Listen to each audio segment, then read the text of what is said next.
What I'd like to talk to you about today is kata. Korean styles call it hyun or pumse. We're going to take one kata and explain to you the movements within the kata, both grappling and striking techniques. Forms are used to practice self-defense techniques. That's the way the information was passed on 100 years ago, 200 years ago, 300 years ago, all the way back. They didn't have video cams to record. They didn't have the books like we have them nowadays. You didn't have the ability to go out and study martial arts with other people. Martial arts was passed down from father to son or daughter. From one village, they kept it. And the best way to do that, to remember the fighting techniques, was to practice the forms. Forms will give you efficient means of self-defense techniques. When you use a form, it has to look exactly like the kata to use a self-defense technique. If you see self-defense moves that don't look exactly like the form, then you're not getting a good application, in my opinion. To make the techniques work correctly, you have to make use of pressure points, vital points, places on the body where pain can be directly input and cause the person to pass out or even kill the person.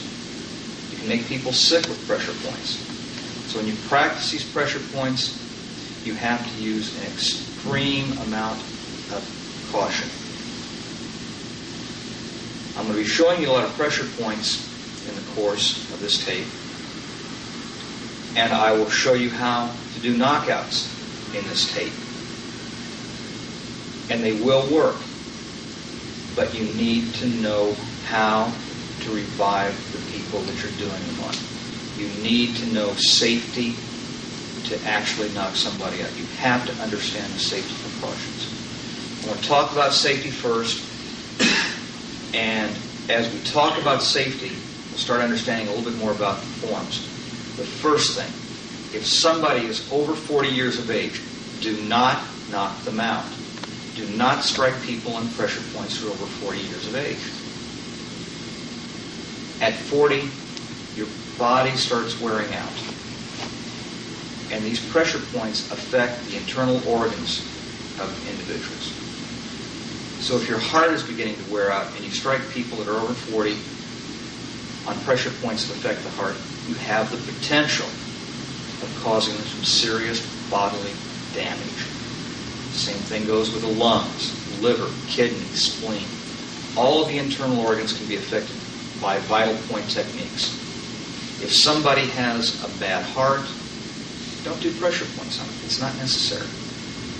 If somebody has a bad spleen, liver, kidney, if they're on any kind of medication, don't hit pressure points on it. If somebody has low blood pressure or high blood pressure, don't hit pressure points on it. It's dangerous. You're going to hurt them. If somebody's using cocaine or marijuana or any other illegal drugs, don't hit pressure points on them. I've seen on any number of occasions people get hit on pressure points that are using drugs. I, by accident, have hit people using drugs.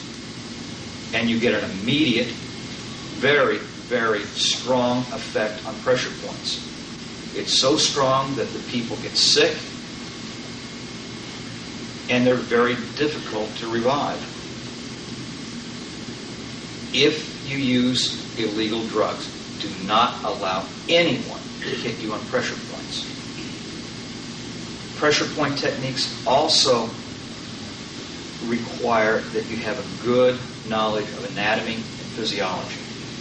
You should have a good working knowledge of acupuncture, because that'll give you some clue as to what's going on with the body when it's getting hit.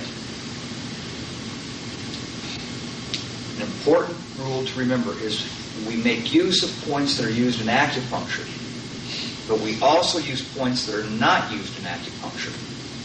And we do not use all of the pressure points that an acupuncturist would use.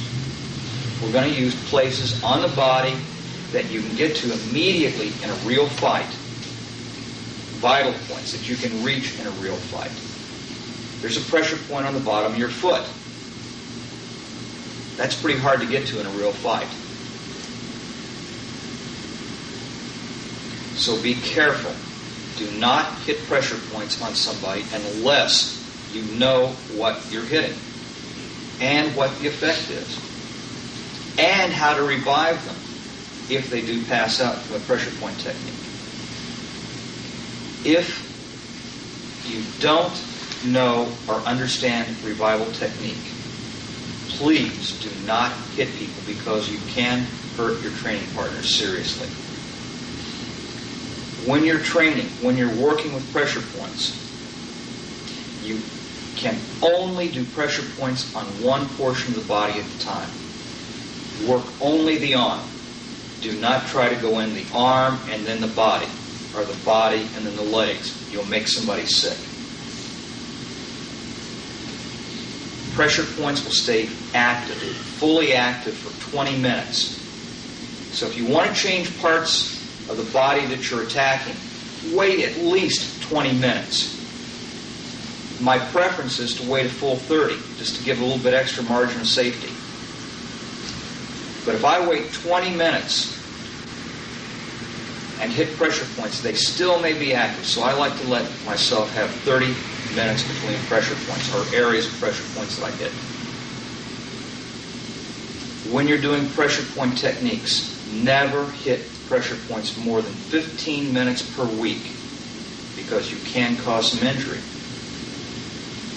When you go out to a seminar sometime and you see people teaching pressure points, there's going to be a time where pressure points are worked hard for more than 15 minutes in a day.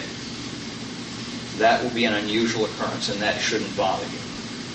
And people that go out and teach the seminars in pressure points should know enough about pressure point techniques to give you time to relax so you're not going to get sick, and work pressure points not real hard and heavy for a full 4, 5, 6 hours, whatever the length of the seminar is. Instructors should know how to do that. But for your own use as students, do not allow yourself to be hit hard on pressure points for more than 15 minutes per week. It can be very, very dangerous. Okay?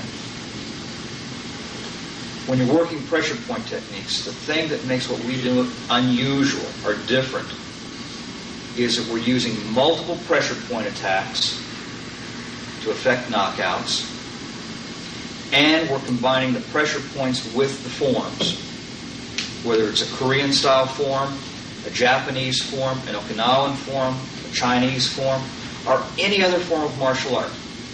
We make use of the pressure points in the forms that the person does to give you good, solid self-defense techniques.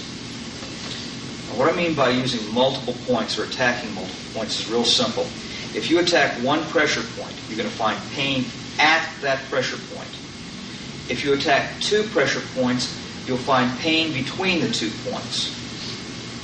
If you attack 3 pressure points, the correct angle, direction, and amount of force, you'll effect a knockout with a 100% chance of revival if the person is not using drugs, if they're not over 40 years of age, if they do not have any medical or physical problems that can be exacerbated by striking pressure points.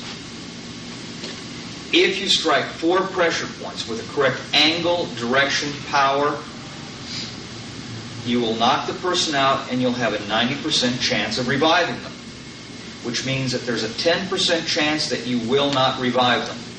They're dead. So we don't like to go out and hit 4 pressure points with the correct angle and direction and knock somebody out. We'll do 3 pressure points to get a knockout, but not 4. 5 pressure points, correct 5 pressure points with direction, angle, and power will kill the person, and you cannot revive them. They're dead. That's all there is to it. They're dead. Obviously, we don't practice those techniques. And where you can get 5 pressure points and cause an immediate death of an individual, we really don't show unless we know the individuals well and trust them that they're not going to go out and try and hurt somebody just to be a bad guy. So there is some information that's withheld. And I think everybody can understand why we do that. We want to make sure certain techniques stay back from the general public so they don't hurt people. Because we go out and we do a seminar, and there's 15, 20, 30, 40 people, 75 or 100 people, whatever. And if we walk up and we show these people that we don't know how to kill, what kind of responsibility do I feel morally? So we have to withhold a certain amount of knowledge until we get to know who you are and trust you that you're not going to misuse the knowledge.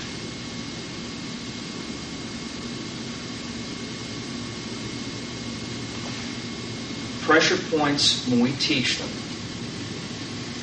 it's sort of like giving you a loaded gun. The question comes up when I go out and do seminars at times, well, show me how to revive. I'm a little reluctant to do that. Because if you hit somebody and they've got a bad heart and you're knocking them out, and they don't come back, you may come back and say, but Mr. Clark, you said this would revive the person, and it didn't. They died. Or you may hit a pressure point that you find in a book and hit another pressure point and say, but I only hit 2 pressure points, and they died. Well, there's a reason for that. Some acupuncture points that you'll see in charts, some pressure points in the back of the karate magazines and books that you'll see are actually 3 points located in one small spot that you can hit and immediately knock the person out with a one-strike technique. So if you think I'm hitting only 1 point, I could in actuality be hitting 3 points. And if you have one other point there, that's 4 points, which could give you the knockout and maybe not revive the individual. So I'm a little reluctant to teach people how to revive until I know them real well and they understand the dangers that go along with that. If I'm a combat firearms instructor, my job is to go out and teach somebody how to put a grouping of bullets within a target. My job is not to teach you how, once you shoot the individual, to go take the bullets out, suture them, give them an IV, give them some penicillin, and get them back into good health. My job is to teach you how to shoot that individual and drop them. Then you call an ambulance and take them to the hospital, and they're healed, hopefully. So what I want to do is I want to show you techniques, understand that you have to use a great deal of discretion when you practice these kind of techniques. And if you don't have an instructor or you're not an instructor that's fully trained in pressure points, be very, very careful because you can hurt somebody permanently with this. What I want to show today is a kata in Korean style called cholgi. Japanese style call it teke, and Okinawan style calls it naihanchi. The form done Korean, Japanese, or Okinawan is very, very similar. There's some very small changes that are developed because each style will do the form just a little bit different. But the basic movements are the same. The applications of the basic movements are the same. And if you don't do this kata, this form, perhaps you'll see movements in the form that you do someplace in forms that you currently do. And then you can apply the techniques that I'm showing to those movements. So what I'll do is I'll walk through the form very slowly, give you some idea of what the form looks like, and then go through it a little bit more at speed to give you an idea of how I practice the form, and then start breaking the movement down, breaking the forms down to individual movements for grappling and for striking techniques. So, begins.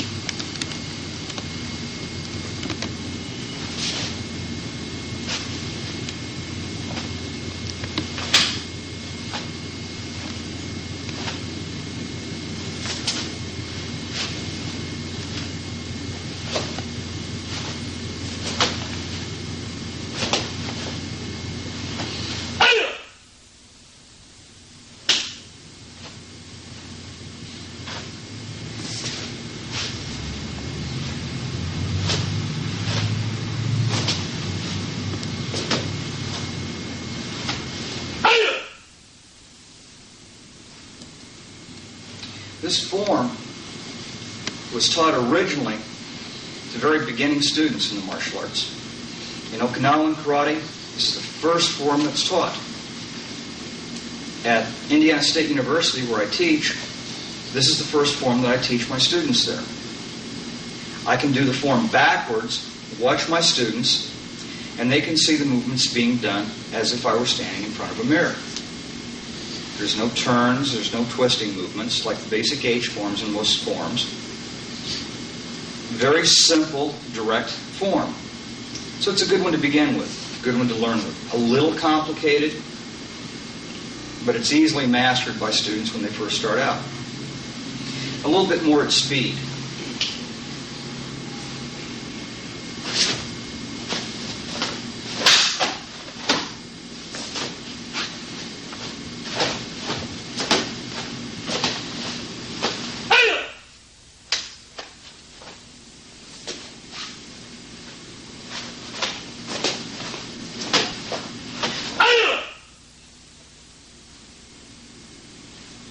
This form can be broken down into grappling and striking techniques. Each form has different layers or levels of understanding. You have the first level that's taught in most karate schools, martial arts schools. Block and punch. Somebody attacks me, I block the attack, and then I punch them or kick them. Second level, where we're going to start getting into, is a joint lock or a controlling technique, where you break the person's arm or leg, neck, something, you break a joint. The next level up is each movement can be a knockout. I can knock somebody out with this technique. And the fourth layer, the most dangerous, is that you kill a person with a movement. 400 years ago in the Orient, when somebody practiced this form, they had one purpose and one purpose only in mind, and that was to kill the person that was attacking them. Nothing else entered their mind. They didn't stand out there and try and block and punch somebody, because if you stand there and block and punch and trade punches back and forth, somebody's going to get hurt. Not necessarily me, but not necessarily the other person. In a real fight, you want to end it as quickly as you can with as little amount of chance of you getting hurt. And when they're down, you want them to be dead. That's how they thought 400 years ago. Today, it's the same way if your life is on the line. That's why I said this is a bit like giving you a gun, because some of the things are very dangerous. What I'd like to start out with is to show you some beginning motions, some of the techniques, what these are and how they're used, some of the applications. Many people, when you talk about karate, this is a salutation. I'm getting ready to start the form. Now the first technique comes out, and I've done a technique. This, right in here, this movement can be a technique that's used in real self-defense. Now I'll show you a grappling movement first, and then go on to some striking applications, and just start working out with that. Okay. Chad, I'll borrow you here a second. A lot of fights start with somebody pushing. When they push, I grab their hand. You want to try and bend their little finger back just a touch. And if their arm is out straight, there's a pressure point here that we'll go into in just a second that you would hit and bend the arm. So that you bring that arm in and bend it at a 45-degree angle. The hand comes onto the chest, and I would step across like the form and begin a wrist lock here to take that out. If I stepped all the way out into the horse stance, like we did, the person goes down. But the kata comes here and down, and then they step. Then you have the backhand. If I take that step across and I make use of the backhand, here, I can strike across the back of the neck as I pull this hand back here, or just hold it onto the body. There's a pressure point right back here on the back of the neck, right there. This is a dangerous pressure point. If you hit it hard enough, you might cause a person to go blind. You will knock them out with the right angle and direction. The angle and direction would be to strike it in and slightly up. But the form has the hand coming directly out to your side here.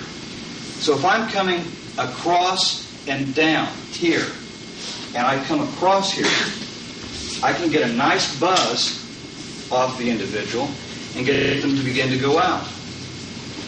From behind, this direction, the push, the grab, and the strike makes a person lose their balance a little bit. Next chair. The other way to do this technique, to make it more into a striking technique from just here, is Mike. If a person's coming in close to you, you make use of this first motion here. If they're in at a fairly close distance and they're giving you a little trouble, you just hit them on those two pressure points right behind the neck, okay, and take them down. I can take the same motion here, hit pressure points on the back of the neck, and knock him out. Just by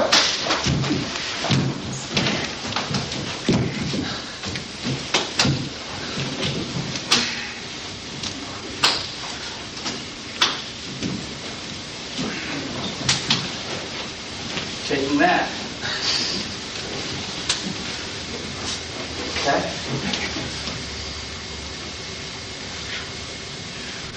Notice how his legs locked out? See, energy shot right down his legs and out. Little headache. Got a lot of skin reflex. I can sweat.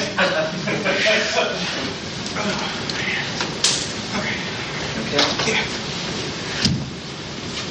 Now this makes it a little more difficult or a little more dangerous in that I hit both sides of the pressure points at the same time. That's not a good idea to do hard. I tapped with my fingertips. I did not hit the person hard. I just slapped Mike very lightly. Because if I hit, Shane, if I hit the pressure points hard, I would cause the person to pass out very deeply, and I don't want to do that because that is dangerous. And there's a pressure point right at the wrist. I'll give you an example. If you're about the same size hand-wise, and you lay your finger right up like this when you're shaking hands, and you feel a pulse on the wrist, that is the pressure point that your finger's on. Right along the edge of the bone, the end of your finger's on a pressure point. If I press on this pressure point in here, he bends that direction, in the direction of the pain. If I press on the opposite side, he bends the opposite direction. If I press both points at the same time, he goes right down the middle. The pain meets in the middle. He decides that's where he wants to go, right down the middle. Okay? This pressure point is designed to hit at a 45-degree angle back and toward you. It'll open the wrist, open the fist. If I strike this at a 45 and pull it in toward me, like that, the hand pops open. This technique, this pressure point, can be used in many grappling situations, and it can be used for throwing techniques as in Aikido or Jiu-Jitsu. If the person comes in and grab, you can begin to turn the person under and around and throw them. This point activates the fist, opening and closing it. Okay? When you're grappling or grabbing, you can be grabbing with your thumb on that point. Okay? So if I'm in here, my hand here for this wrist lock, if I come here to take it down, I can also do the same thing by torquing on the wrist and activate that pressure point and help this wrist, the fist, be weak. So if they're in here, I put my knuckle right there on that pressure point, grab and twist and torque. See how he's beginning to turn with that? And then I turn my body the opposite direction and you take them down really easy. The next motion after this in the form is a strike with the elbow. We combine or back up a pressure point, back up a technique. We'll back up a technique. If a person grabs with both hands, let's turn a little bit this way. With both hands, if I pull my hand back to my hip and strike out to the side at the same time, his hands will come loose. It's very difficult for him to resist two movements at the same time. So if I bring my hand to the side like this, I now have this pressure point, which is just opposite of the one I just shown you. Just opposite, I'm grabbing on that pressure point, right on the side here. So, across and out, grab this pressure point, bring it back to your waist, and the kata movement looks like this, doesn't it? It's right out here. So if the hand comes like this, I'm out. And what's the next motion in the kata? I come back like this for an elbow strike. A lot of people say that an elbow strike like this means that you grab the person's head and you're elbowing him. Shane's taller than me. It would be very difficult for me to reach up to Shane, grab his head, and throw an elbow up here and do any good. Because he's going to be punching and kicking at me. If, however, we're in a grappling situation and I let my hand come across like this, now I can bring it down here and strike with the palm of my hand on that point that I just shown you, back in the back of the neck, daze them, strike back down, look where his head is now. Now it's possible to use your forearm to catch him on the side of the jaw, the side of the neck, or even turn his head directly into you so you're taking your forearm right into the front of his face. Now that's a striking application, a grappling application for this movement, and a striking application for the elbow. Could it be something else? Sure. Say I got my hands up, and he grabs my hands. Now watch. What have I got here? Same position my hand's in. Hands are up.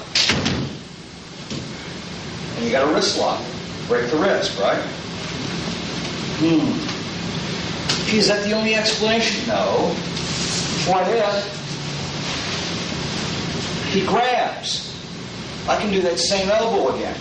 Only now I'm not doing an elbow, I'm actually doing a fist. I hit that on the hand here and take him out. You can have a seat, thank you. Elbow, down to here. Okay? We go down to here. He grabs. I take that wrist lock out. I bring it all the way down. What's the next movement in the kata?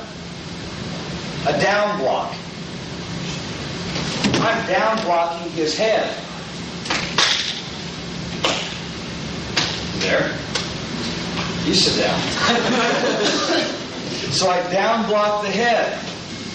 We'll go into this pressure point real quickly and let you know that when you bend the elbow, if I put the tip of his elbow in the center of my palm and roll my knuckles will be about an inch above his elbow, and at that point there are Golgi's tendon pressure receptors.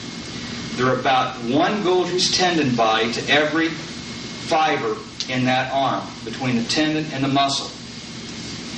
You will get an involuntary reflex for the muscles to relax. That's called a Golgi's tendon reflex. It's a pressure receptor. It only responds to pressure. It does not respond to a strike. If I hit that, even if his arm is out and stiff, I'm not bending his arm. But if I press and rub, I take him down very easily. Same way with the arm to the side. I'm going to have my arm on here, push, and roll the arm down to the side and get that reflex action. Thank you. If you turn the person's arm so his little finger is about a 45-degree angle from you, right where that muscle rolls around, right in there is a pressure point. Okay? That pressure point affects the heart. If I'm holding this pressure point down at my wrist, at his wrist, tight, and I'm going to lightly tap that, because he's not one of my students, I'm going to lightly tap him, you will cause a little shock to go down the arm. Okay? And the angle is going to be here and down. If you turn the finger at a 45-degree angle out, halfway between the shoulder and the elbow, right on the edge of the muscle, right in a little valley right down here, is a pressure point. If you grab the wrist tightly, here, turn a little so I don't pull too hard, and strike this down just like it looks like a down block.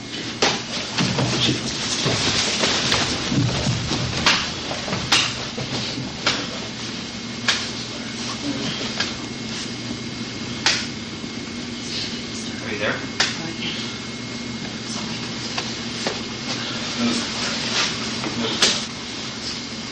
Relax. There's a pressure point right on the back of the arm. Instead of going for the Golgi's tendon, there's a point right up on the side of the flag here that if I hit,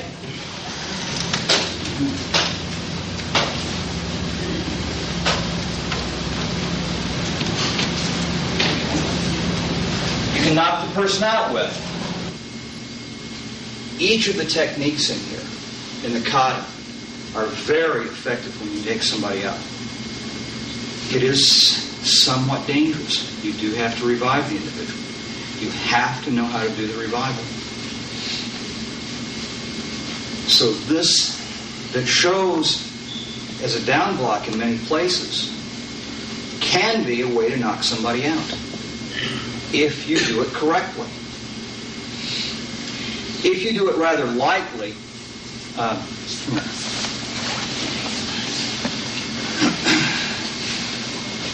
if you just do it rather lightly, you can get the person just to buckle a little bit and bend over. If you do it correctly, hard, the right angle and the right direction, they go out with that. So we've got this down here. Now we come across for a punch. If a person grabs you, let me get a big guy. Wait, let me use you. If we get a big person and they grab you with a cross-hand grab, if I pull that back to my waist and punch across, but now I have the Golgi's tendon back here, where I pull it down to my waist and up hard and step into a deep, long horse stance, you break the person's arm very easily because you get the point to relax. You snap up and underneath of it. That's a grappling application. A striking application is if you hit a pressure point right up underneath the arm. Again, the tip of their elbow lays into the center of your palm. If you lay your thumb right in between the muscles, that is a pressure point just by pushing. Now, if I were doing this for real, you would take the person's arm, turn it, and punch into that point. I will not punch anybody there. I do not want to punch anybody there because it is an extremely dangerous pressure point. Believe me, if you hit this hard enough, you can paralyze their arm. You may give them a heart attack. This directly affects the heart. Never, ever do that on their left side. If you're going to practice it and try it, do it on the right arm only. To give you an example, I'm going to use that knuckle and I'm going to strike it. very, very lightly here. I will not hit it hard. Watch how little my hand moves. I do not want to punch that on someone because it is very easy to bruise that area. It is very, very easy to hurt somebody with that technique. Do not try punching anyone there unless your life is in danger. That is very, very dangerous. So this movement here can be a punch to the arm and drop the individual very, very quickly. The next motion here, twisting, a back fist, again, can be a very quick and efficient technique. It can be used as a grappling technique, or it can be used as a strike. If we combine the down block with an arm bar and this technique, we can make a person go into an arm bar very, very easily. Let's see here. Shane, let me use you again. I like to use Shane because he's big, tall. If someone grabs here, I want to pull my hand back to my waist and do a back fist. This is for a grapple. Grab on his sleeve, back fist. Notice how that bends his arm. If I've grabbed right on his sleeve, right above the Golgi's tendon, I can now do the down block by grabbing his wrist, and I'm down and down block, where I take him right down. But you can also use this back fist as a striking technique. If I come in along the side of the neck, right along the sternocleidoid muscle, right here, right where you feel a pulse, is a bifurcation of the carotid and the jugular. And a lot of people, when you're talking about knockouts and you see pictures or you hear people talking about you're hitting somebody on the side of the neck and knocking them out, they say that you're hitting the jugular or you're hitting the carotid. And that you're stopping the flow of blood to the brain. And that's why the person passes out. That's a partial truth. What actually happens there, at the bifurcation of the carotid and the jugular, and bifurcation means that it's like a Y, right in the middle of that, there are pressure receptors. They're actually stretch receptors called baroreceptors. If I stretch a baroreceptor slow, gently, and easily, the blood pressure in the body will drop slowly, gently, and easily. If I stretch the baroreceptors quickly, the blood pressure changes quickly. The blood pressure drops quickly. The body wants to equalize the blood pressure in the body. So it lays out flat, so the blood pressure can equalize. So if I get and hit a pressure point quick here, off and on, very quickly, you get a little buzzy sensation like that. Now if you get, man, why don't you come up behind him? Now I'm not going to come in, turn and grab and twist him down into here to hit this, because that makes it more dangerous. I want to just put my arm here and just use a flat, muscly part, both bones out, and just lightly tag him on the neck. And get a nice buzzy sensation out of that. If you crank on that hard, you stand a chance of maybe dislocating or jostling around the third or fourth cervical vertebrae, which is very, very dangerous. At the third cervical vertebrae, nerves go out to control the diaphragm and the lungs. If I disrupt that, then the lungs don't work too well. The diaphragm doesn't work too well. And if you would break at that point, snap the neck, and disrupt the nerves, the person dies. So I do that really lightly, not very hard. My main intent is just to get on and off the baroreceptor and get his blood pressure to begin to move a little bit. You have that in the form. Then you have a technique like this. This technique here can be done high, it can be done low. Either way it works. This same technique coming down here in this punching area could be used to strike down on the arm and punch pressure points on the face. Pick a point on the face, use the knuckles and punch up and strike straight into them. Doesn't matter if they grab with one hand or both hands. When you're like this and they've grabbed you, you still have both hands free. Bring the hand down and under and punch and hit a pressure point on the body and take them straight out. It is so effective to hit pressure points on the head. If I'm down here, you can buzz someone very nicely, very easily, and take somebody out with that. For example,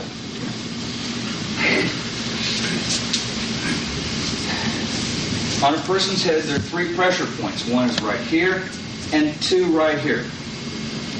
You have 3 points that are grouped together. If I make my hand in a cupping shape, like a popping sound when you clap, I can use this portion of my hand, this portion of my hand, and the base of my palm to strike on his forehead, right in here. I'm going to put my hand behind his head so when I hit it, it doesn't whiplash his head back. I'm not going to try and hit pressure points in the back of the head. That'd be cheating. I don't need to cheat. I just don't want him to get a jarring smack with his head. But right on here, and a little twisting action will get the person to buzz.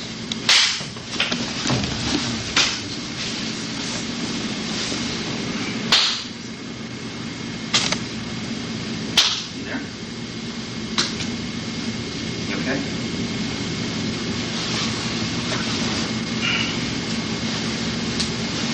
Okay. That little slapping palm action can also be included with a technique here in Naihanshin. This technique can take a person out and hurt them very, very badly. In demonstrations, I'll open my hands and hit with the palm of my hand and the back of my hand. If you use the fist, you have a potential of killing the individual. Remember, what's my catching? If I use the knife edge of my hand, reverse knife edge here, and hit here and palm on the head at the same time, you can take the person out. See?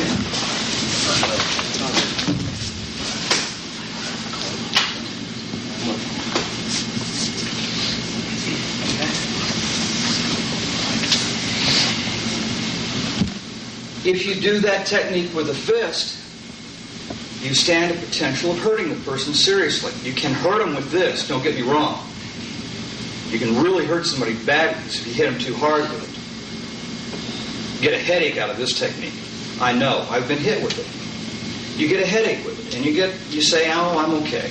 But you're a little disoriented for an hour or so. This technique will knock somebody out cold. This technique can kill the person because you can hit with the knuckles and really dig into the pressure points.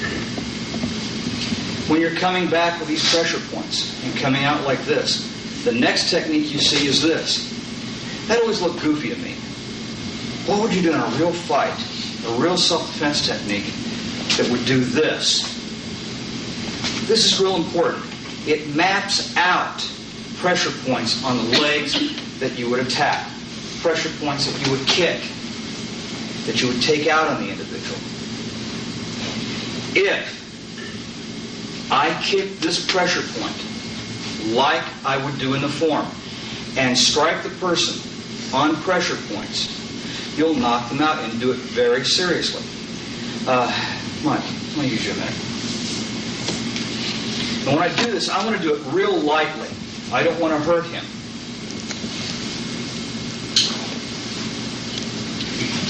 But if they're standing somewhat facing you, let's see, what would be a good angle for this? I'll do it this way. Okay, if they're standing facing you, you can take that heel and catch the heel right on the inside of their leg here. Watch what happens. They buckle. Notice which way his head turned. If he's reaching in and grabbing at me here, and I bring my hand down in this position here and pop him on the side of the neck, it's very, very easy. Right on the edge of the neck here. Right here. Right at the articulation of the jaw. is a pressure point. If I use that little knuckle of mine and I just lightly tap, and you got to be careful when you do this, because if they have their jaw open, you can dislocate the jaw. But just a little tap takes the person out very, very easily, very, very gently. Thank you. This kick on the inside of the leg, if they're standing in front of you, you can kick it this way. But by the same token, I could do like a front kick here and kick there and come across to the front side of the head and turn them and use, again, that knuckle and a strike and get a good buzzing technique. The last technique is here. If somebody grabs you, you can roll them and punch to a pressure point down on the side. If they're taller, if they're a little bit taller and pull them down, you can hit with a punch right on the side of the neck. And again, take them out. So you can go through the entire form, thanks. The entire form and have some kind of application or some meaning to the technique. Something in there that's going to give you a real self-defense technique. Each movement in a form has a real honest-to-God meaning about something to do to hurt somebody. Even techniques that look like this, that you're blocking somebody, you're actually striking. We're talking about this technique here.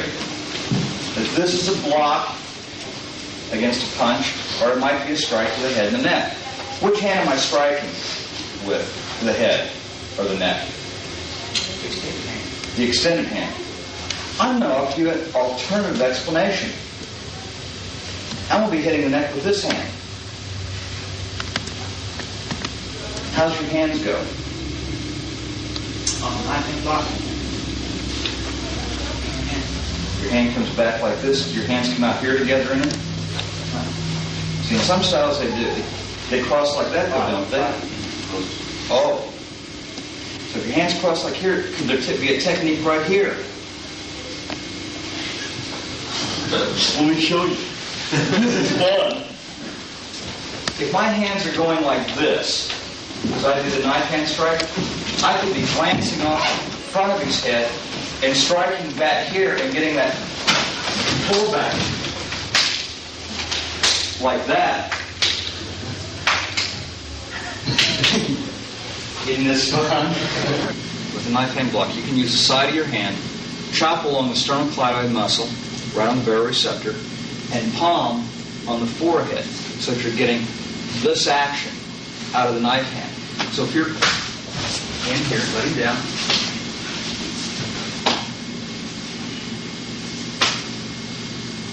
There.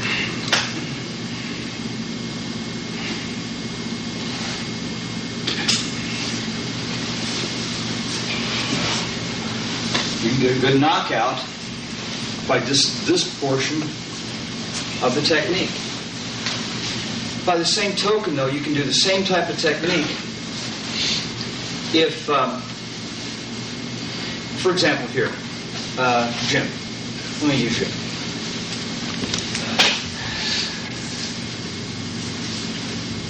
There's a pressure point right along between the brachioradialis, right on the edge of that.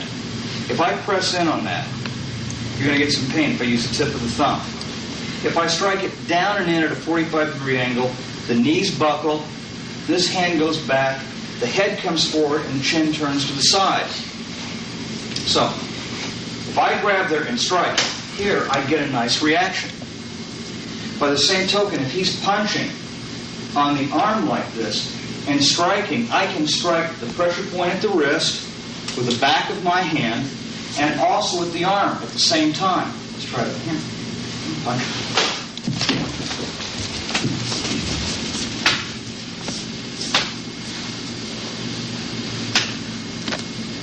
And get a knockout. 1 pressure point, 2 pressure point, 3 pressure point. With the right angle and direction, you can cause a knockout on the arm. When you hit that pressure point on the arm, if you make your hand like this, thumb straight out, little finger out and curl it a little bit, you can hit with the knife edge portion of your hand and the meaty portion of your thumb. So if I'm grabbing the wrist and laying my hand across that point on the arm, I am dead on both pressure points. Now, if he's throwing a punch in at me, I can hit on the arm and strike on the arm at the same time. And what does that look like? Same thing. So if that hand comes in,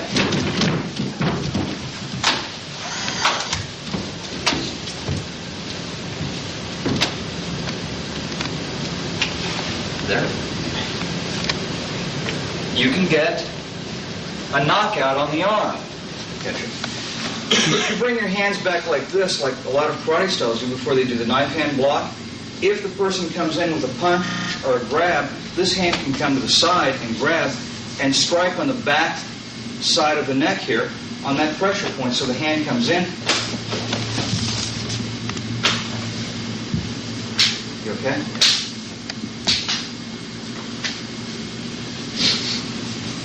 And very gently get that beginning knockout. But this explanation here of the hand coming in on the side of the neck, striking in here and striking on those pressure points, for that section of the knife hand block makes a whole lot more sense to me than he's throwing a punch and I bring my hand back here to gain power and momentum, and then I strike the arm. Wait a minute now. Punch slowly. And I'm going to come back here. Wait a minute. Now, when I see you punch, I've got to bring my hands back here to get power to block your punch. So you punch, I bring my hands back here, and then I try and get my... No, you're slow. Bring it a little bit faster. You're not going to make it. It's not going to work. Which makes more sense. You're in close where a fight's going to occur, and you just come right across with that. That makes more sense to me. Yes? When you're hitting the top corner of his head and his neck, are you crossing sides? Mm-hmm. Okay. Yeah, which is dangerous. Well, I'm not Yeah. guessing. I just wondered that. It is dangerous, yes. That is cross the sides. Yeah. That's why the form goes like this, because it is dangerous. And they want it to. And they want it to be. Yes, absolutely. I get in a real fight, you daggone right I want it to be dangerous. You're doing this? I'm doing this like the kata, this like the form does. But I'm only using a small portion of it, you see. I'm not using all of this back here. If I use this portion of the kata, then I can do this. If he's coming in with the hand, and I bring my hand back, then I can get this kind of a knockout.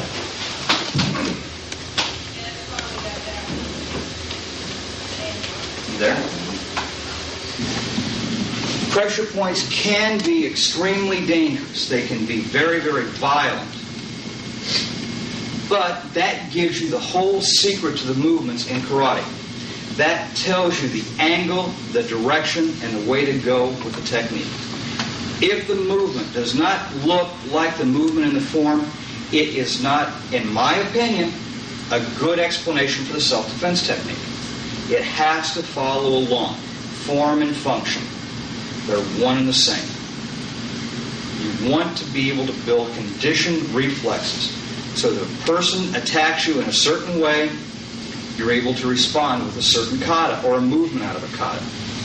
People used to practice 1 or 2 katas their entire lifetime. They would not practice 15, 20, or 30 katas. They would do 1 or 2, and that would be it all of their life. As Americans, we get bored if we only have 1 kata to do. It's because we don't study it. We don't go into enough depth. You need to work your forms, going in depth. Concentrate about what they are. Think about the self-defense applications you can get out of them and work with them. Have fun with the techniques.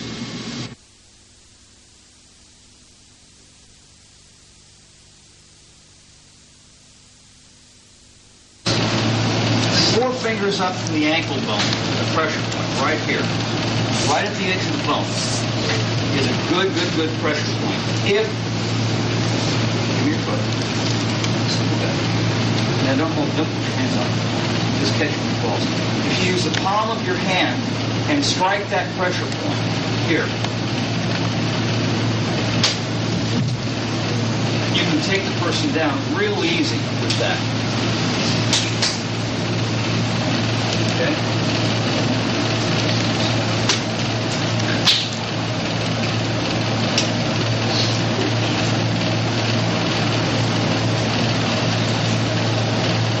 That's a technique I've been working on, and I'm real close to getting a knockout with that.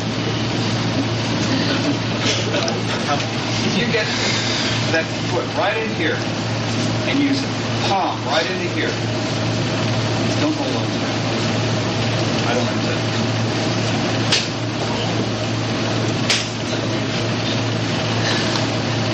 God, that really hurts your hand. Okay, if you do this movement, piano 1, return, come down, and punch. A lot of people tell you that you're punching somebody in the solar plexus. That doesn't make a whole lot of sense. He's smaller than me, but he's a lot firmer than I am. A little paunchy. If I try and hit him in the solar plexus with my fingertips, I lose. If, however, he's choke me, and I grab his hand and press on a pressure point, what's that look like? Exactly like the form. So now he chokes. I press the pressure point, grab the fingers, rotate over, grab his arm, pull down. My hand now comes back to my waist, and I turn and do a down block. Then I step forward with that, and I punch. Remember that hard point back here? If I lightly tap that, that hurts, and your fingers go numb. Which makes more sense? You're punching somebody in the solar plexus, or you're pushing, getting their attention, grabbing the fingers, locking them down, turning, and then stepping forward with a punch. Right behind the leg here is a pressure point. If you grab the pressure points right at the ankle, and again use the cupping of the hand, strike it back and toward you at 45. And turning around just a little so you can lift his face. Right. So you're coming in here and strike.